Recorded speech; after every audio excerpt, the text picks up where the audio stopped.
Hi everyone, my name is Ajit and welcome back to Mechanical Adda online learning platform. So guys, आज जो है वो नए recruitment के बारे में बात करेंगे जो है एनपीसीएल नरोरा के तरफ से। और आपको पता है कि इस रिक्रूटमेंट से पहले लास्ट वीक एनपीसीएल काकरा पर गुजरात का रिक्रूटमेंट आया था। उस पे कैसे प्रिपरेशन करते हैं उसके लिए मैंने अलग से वीडियो बना रखा है और पूरा कंप्लीट वीडियो है। अगर आपने अभी नहीं देखा तो ज़रूर जाके लेटेस्ट वीडियो में ज़रूर देखें।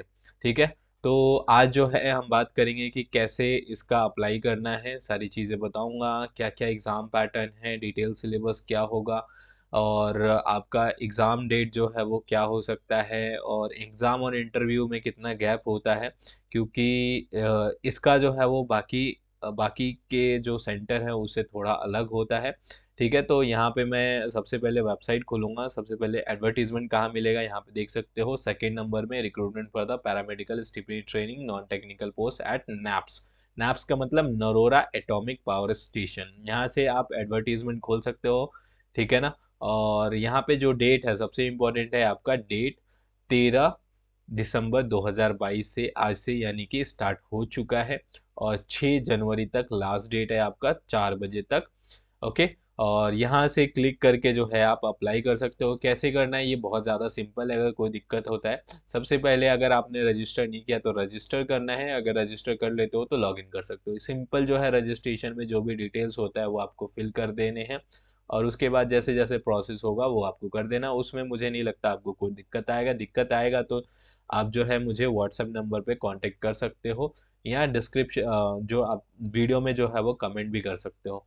ठीक है, तो ये चीज़ें क्लियर है। बाकी मैं चलता हूँ एडवर्टीजमेंट पे, सारा डिटेल जो है एक एक करके देखेंगे। अगर आप नए स्टूडेंट हो, अगर आपने फर्स्ट टाइम जो है वो अभी रिसेंटली डिप्लोमा कंप्लीट किया है, फर्स्ट टाइम अप्लाई कर रहे हो एनपीसीएल में, तो वीडियो जो है वो लास्ट तक जरूर देखना। ठीक है, क्योंकि मैं हर एक चीज़ जो है वो डिटेल में बताने वाला हूँ।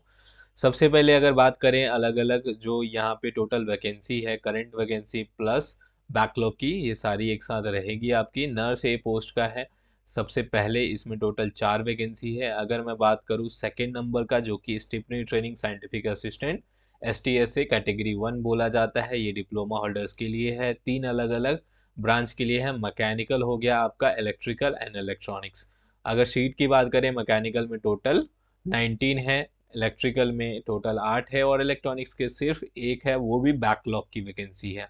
बैकलॉग मतलब कि पहले की जो वैकेंसी रह जाती है पेंडिंग, तो वो जो है वो नेक्स्ट रिक्रूटमेंट में हम जोड़ देते हैं। ठीक है, तो यहाँ पे जो है वो फार्मासिस्ट का हो गया, उसके अलावा ऑपरेशन थिएटर असिस्टेंट हो गया और उसके अलावा जो है वो स्टेपनी ट्रेनिंग कैटेगरी 2 जो कि आईटीआई स्टूडेंट के लिए होता है, जिसमें फिटर, इलेक्ट्रिशियन और इंस्ट्रूमेंटेशन का है। उसके अलावा कुछ और नॉन टेक्निकल पोस्ट है, assistant grade 1 HR, assistant grade 1 F&A और उसके अलावा असिस्टेंट ग्रेड 1 CNMM और स्टेनो ग्रेड। ये सारी चीज़ें हैं। टोटल वैकेंसी अगर मिला दें तो टोटल 89 है। ओके, सो यहाँ पे वैकेंसी की तो बात होगी। उसके बाद जो पोस्ट है, यानी कि पोस्ट कोड जब अप्लाई करोगे तो उसमें शॉर्ट में नेम दिया होगा, तो उसका मतलब क्या है यहाँ पे देख सकते हो। SANST का मतलब होता है student training and scientific assistant. ठीक है, पहले आप जो डिप्लोमा होल्डर्स होते हैं 2 साल की ट्रेनिंग होती है, उसके बाद वो साइंटिफिक असिस्टेंट बनते हैं, परमानेंट जब ही होता है उनका। ठीक है, तो अप्लाई कैसे करना है वो ऑलरेडी मैंने स्टार्टिंग में आपको बता दिया है। उसके अलावा जो है वो आपका सबसे इम्पोर्टेंट है, एज लिमिट क्या है। ठीक है, नर्स ए के लिए, नर्स ए जो पोस्ट है उसके लिए मैं अगर बात करूं तो 18 से 30 साल है और stepney training scientific assistant category 1 18 से 25 साल है, जो डिप्लोमा होल्डर्स का है। ठीक है, लेवल 6 का ये जॉब होता है आपका।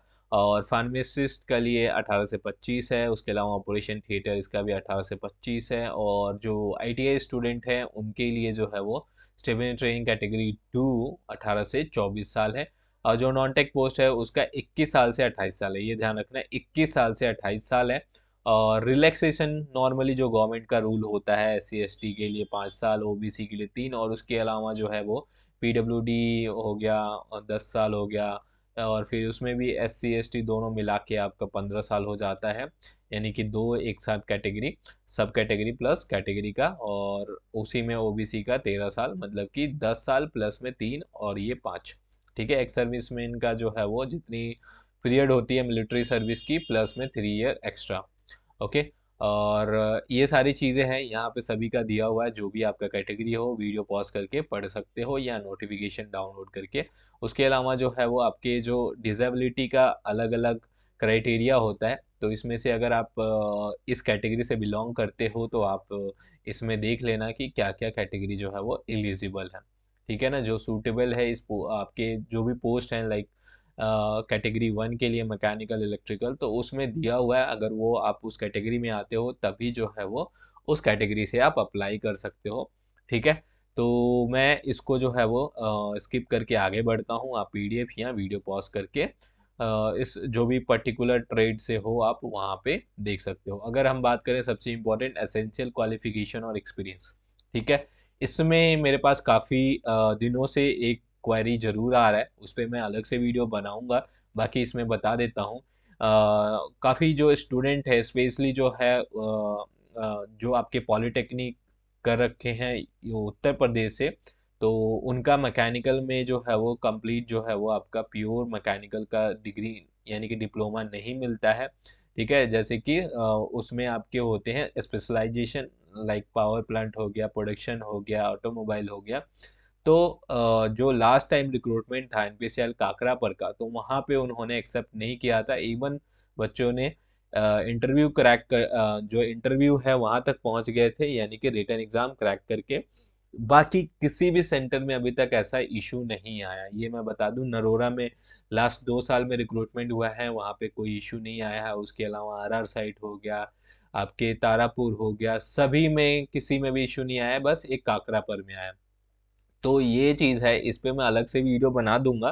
ठीक है, बाकी आप नरोरा में अप्लाई कर सकते हो। काकरा पर में उन्होंने इशू किया था और लास्ट के 2 साल में उन्होंने किया है। तो उसके लिए जो है आप लोग जो है वो एक चीज़ कर सकते हो, जितने भी जो आपके स्पेशलाइजेशन ब्रांच वाले स्टूडेंट हैं वो मेल डाल सकते हो, एनपीसीएल काकरा पर को मेल डाल सकते हो और पूछ सकते हो पहले ही। अभी फॉर्म अप्लाई डेट चल रहा है, तो वो कोरिएंडम वगैरह कुछ दे सकते हैं, चाहे वो आप एलिजिबल हो ना हो, पहले क्लियर कर देंगे तो आप डाउट में नहीं रहोगे। तो इसीलिए अभी मैं इस पे अलग से वीडियो बनाऊंगा। ठीक है, और उस पे जो भी चीज़ें हो सकती है वो कराने की कोशिश करेंगे। ठीक है, ताकि बच्चों के टाइम जो है वो और मनी दोनों वेस्ट ना हो, क्योंकि बहुत ज़्यादा इशू होता है जब आप आगे बढ़ते हो और एग्ज़ाम क्लियर करते हो, पता चलता है कि आप एलिजिबल नहीं हो। ठीक है, तो इस पे हम इस वीडियो में उस चीज़ पे ज़्यादा टाइम नहीं देंगे। ठीक है, तो अभी मैं अगर आगे बढ़ूँ, तो जो डिप्लोमा स्टूडेंट है उनका जो क्राइटेरिया है यानी कि क्वालिफिकेशन है वो आपका मैकेनिकल इलेक्ट्रिकल 3 पोस्ट है और तीनों में आपका होना चाहिए। और अगर आपका जो स्पेशलाइजेशन है वो भी अप्लाई कर सकते हो, नरोरा में कोई भी इशू नहीं होता है। ठीक है, और नरोरा आपका पता है ये उत्तर प्रदेश में है, तो उनको पता है इस चीज़ के बारे में। और अभी जो है वो 2022 में ही एग्ज़ाम हुआ था मार्च में। ठीक है, और उसमें से उत्तर प्रदेश के भी काफ़ी बच्चे सेलेक्ट हुए हैं। ठीक है, तो ये चीज़ है। बाकी जो है अगर मैं आगे बात करूँ, बाकी पोस्टों के लिए भी जो है वो आईटीआई के पोस्ट हैं, तो उसमें आपका 2 साल का आईटीआई होना चाहिए। ठीक है, और भी उसके अलावा जो नॉन टेक्निकल पोस्ट है उसका यहाँ पे दिया हुआ है। ठीक है, तो अगर मैं आगे बात करूँ कुछ इम्पोर्टेंट चीज़ के बारे में, जो कि आपका ट्रेनिंग के बारे में हो गया। और स्टेपनी ट्रेनिंग कैटेगरी 1 में जो है आपका कितने साल का होता है, 1.5 साल यानी कि 18 महीने का। ठीक है, जो पहले साल की जो आपकी स्टाइपेंड मिलेगी वो 16,000 और अगले 6 महीना जो है वो 18,000 मिलेगी। और जो कैटेगरी 2 है वो 10,000 और 12,000, ये आपका 2 साल का होगा। ठीक है, और इसके बाद ही आपका 1.5 साल बाद ट्रेनिंग होने के बाद ही आपका परमानेंट होता है। सिलेक्शन प्रोसेस बहुत ज़्यादा इम्पोर्टेंट है, तो अगर मैं बात करूँ सिलेक्शन प्रोसेस का, अगर कैटेगरी 1 की बात करें, जो डिप्लोमा स्टूडेंट हैं तो रिटन प्लस पर्सनल इंटरव्यू होता है। और काकरा पर से ये कैसे अलग है वो मैं आपको बता देता हूँ। दोनों में जो है आपका दो मेन डिफरेंस है। देखो, रिटन एग्ज़ाम इसमें भी सेम पैटर्न है, अभी मैं बताऊंगा कि पैटर्न क्या है। और इंटरव्यू बस फ़र्क ये है कि एनपीसीएल नरोरा में आपका, एनपीसीएल जो नरोरा है यहाँ पे आपका रिटन जैसे आज एग्ज़ाम हुआ तो कल इंटरव्यू हो जाता है, या एक दिन बीच करके, मतलब लगातार होती है। ठीक है, मोस्टली अगले दिन हो जाता है। ठीक है, मोस्टली जो है वो आपका आज रिटन एग्ज़ाम है तो कल इंटरव्यू हो जाता है। और 2-3 दिन बाद फाइनल सिलेक्शन भी हो जाता है। बहुत ही ज़्यादा फास्ट प्रोसेस होता है, तो इसका फॉर्म ज़रूर मिस ना करें।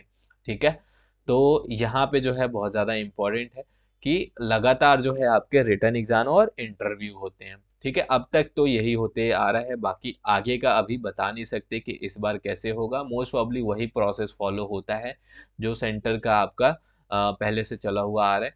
और आपका जो एग्ज़ाम पैटर्न है वो मैं बताऊंगा। एक और इम्पॉर्टेंट है कि ये अलग कैसे है, आपका सिलेबस पूरा सेम है। ठीक है, काकरा पर का जो है वो आपका काकरा पर में जो है वो वहाँ पे जो है पहले आपका रिटर्न हो जाएगा, और उसके कुछ दिन बाद उसका रिजल्ट आएगा, फिर जाके इंटरव्यू होगा। ठीक है, तो ये चीज़ें हैं। और उसके अलावा जो है आपके जो एग्ज़ाम पैटर्न की बात करें तो पहले जो है ये नर्स का दिया हुआ है, और नर्स के अलावा जो है वो इसके बाद अगर मैं बात करूँ जो डिप्लोमा स्टूडेंट है, आपको आईटीआई का पता है कि आईटीआई के मतलब आपके स्टेज होते हैं। पहला प्रीलिम्स होता है, फिर एडवांस होता है, फिर उसके बाद स्किल टेस्ट भी होता है। ठीक है, तो जो आपका मेन जो है वो सिलेक्शन होता है वो एडवांस टेस्ट के बेसिस पे होता है। प्रीलिम्स जो है वो सिर्फ क्वालिफाइंग होते हैं।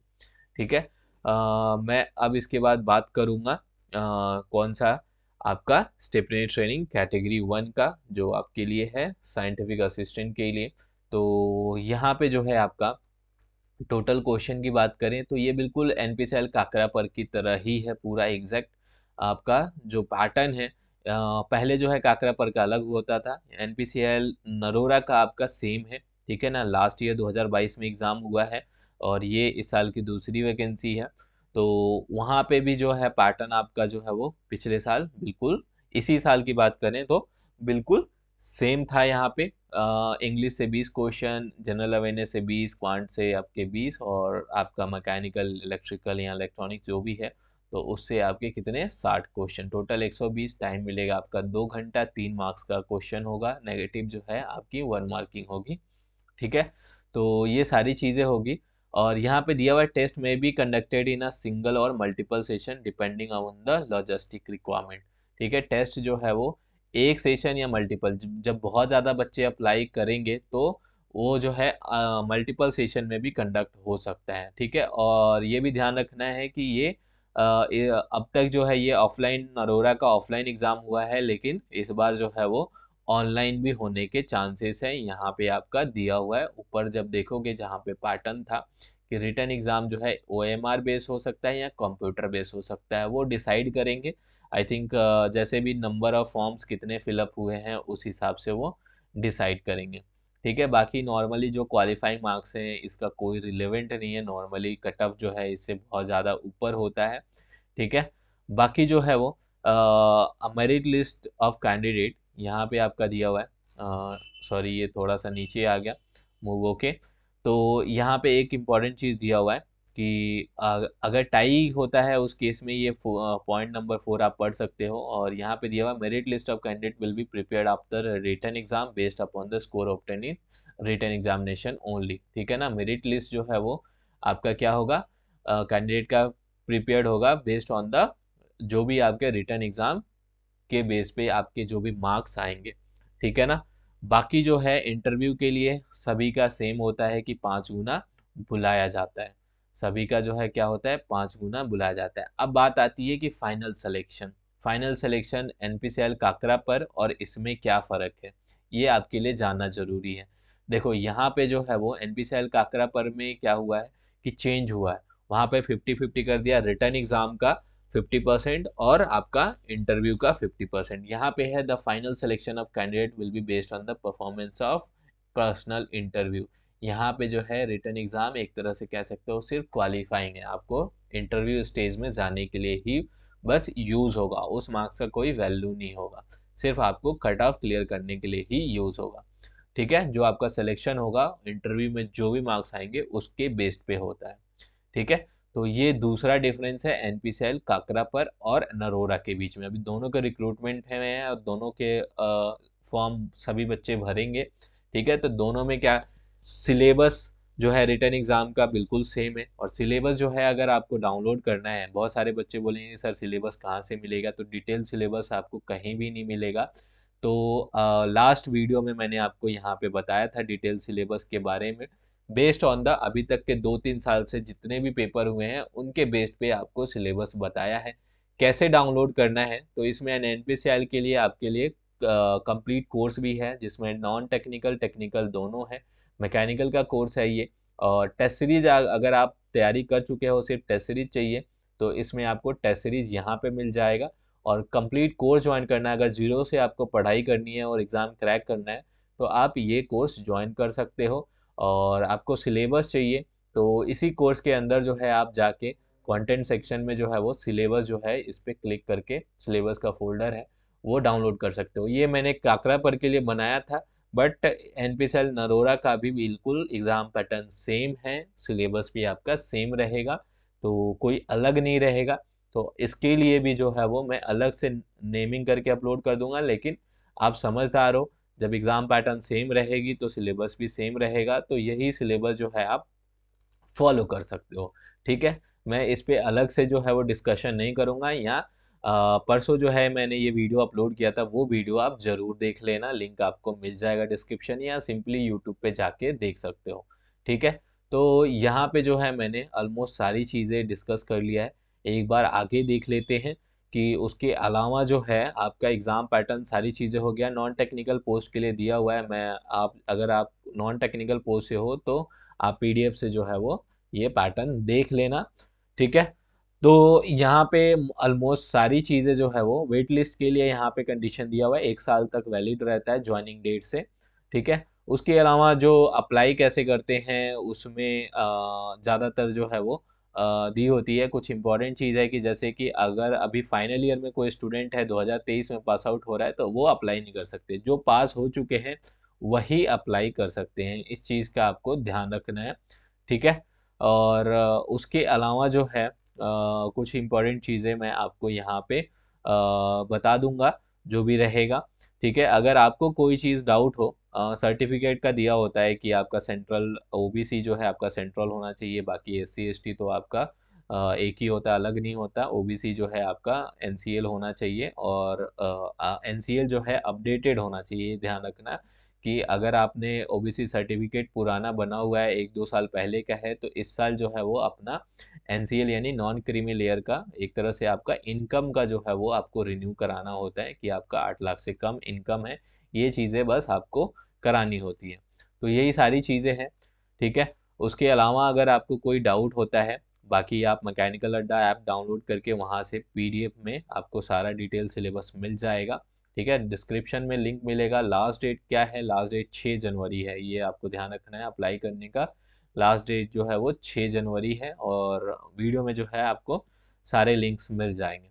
सो उसके अलावा कोई भी डाउट है तो आप कमेंट में बताना। सो अब मिलते हैं नेक्स्ट वीडियो नेक्स्ट अपडेट के साथ। Thanks for watching.